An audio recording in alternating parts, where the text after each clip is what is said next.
Sodom and Gomorrah. Even if you don't know much about the Bible, you've probably heard these names. They're mentioned in the Bible and they're famous for all the wrong reasons. These cities are known for their wickedness and ultimately, their destruction. But what really happened there?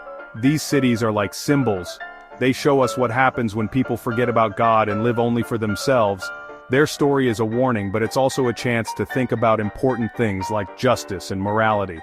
The Bible doesn't give us every little detail about life in Sodom and Gomorrah, but it does tell us enough to understand why they were destroyed. And it's a story that people have been talking about and learning from for thousands of years.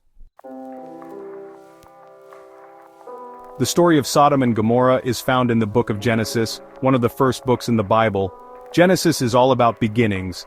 It tells us how the world was created, how humans came to be, and how sin entered the world. In Genesis we meet Abraham, the father of many nations. God makes a covenant, or special promise, to Abraham. It's within this context during Abraham's life that we hear about Sodom and Gomorrah. These cities are located in a place called the Plain of Jordan. The Bible describes it as a fertile and prosperous area. But the people who lived in Sodom and Gomorrah were not thankful for what they had. They turned away from God and lived in wickedness. Now, people often associate Sodom and Gomorrah with sexual sin. It's true that the Bible talks about this. The story of Sodom and Gomorrah is one of the most well-known tales in the Bible, often cited as a warning against immoral behavior. The men of Sodom were known for their lust and their lack of hospitality. They were infamous for their aggressive and inhospitable actions towards strangers and visitors. But the sins of Sodom and Gomorrah go deeper than that. Their transgressions were not limited to just one type of sin. The Bible describes their sin as a grave sin. It wasn't just about their actions, but also about their attitudes and the way they lived their lives. They were proud, they lived in luxury, and they ignored the needs of the poor and vulnerable. Their wealth and comfort made them indifferent to the suffering around them. One of the most famous stories about Sodom is when Lot, Abraham's nephew, welcomes two angels into his home. This act of hospitality stood in stark contrast to the behavior of the other men in the city.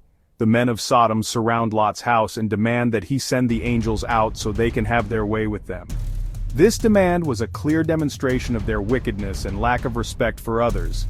Lot refuses, and the angels strike the men with blindness. This act of divine intervention highlights the severity of the situation. This story shows us the depths of their wickedness. It serves as a powerful reminder of the consequences of living a life devoid of compassion and respect for others. They had no respect for God, for strangers, or for basic human decency. Their story is a cautionary tale about the importance of kindness, hospitality, and humility.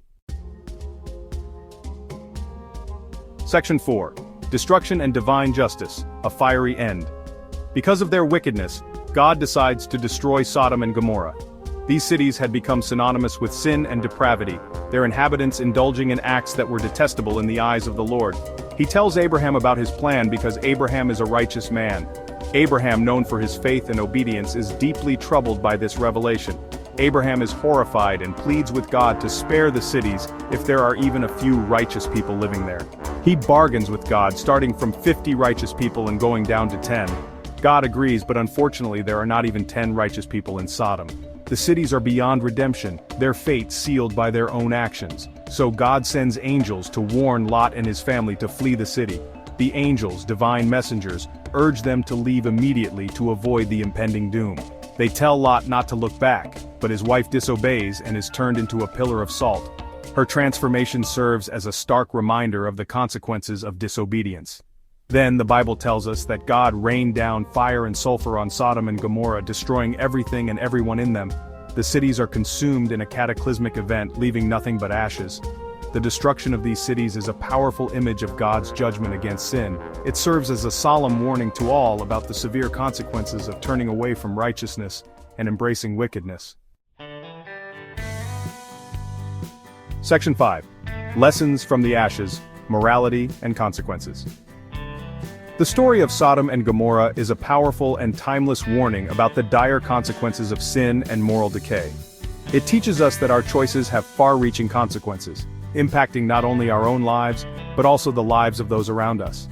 When we turn away from God and live in wickedness, we invite destruction and chaos into our lives, often affecting entire communities. But the story also teaches us about the balance of God's justice and mercy, showing that even in judgment, there is room for compassion. God gave the people of Sodom and Gomorrah numerous chances to repent and change their ways, but they stubbornly refused.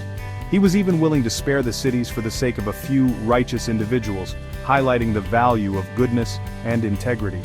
This ancient story has been told and retold for thousands of years, and it continues to hold significant relevance in our modern world. It serves as a poignant reminder that God is just, that sin inevitably has consequences, and that we should always strive to live lives filled with righteousness, compassion, and moral integrity.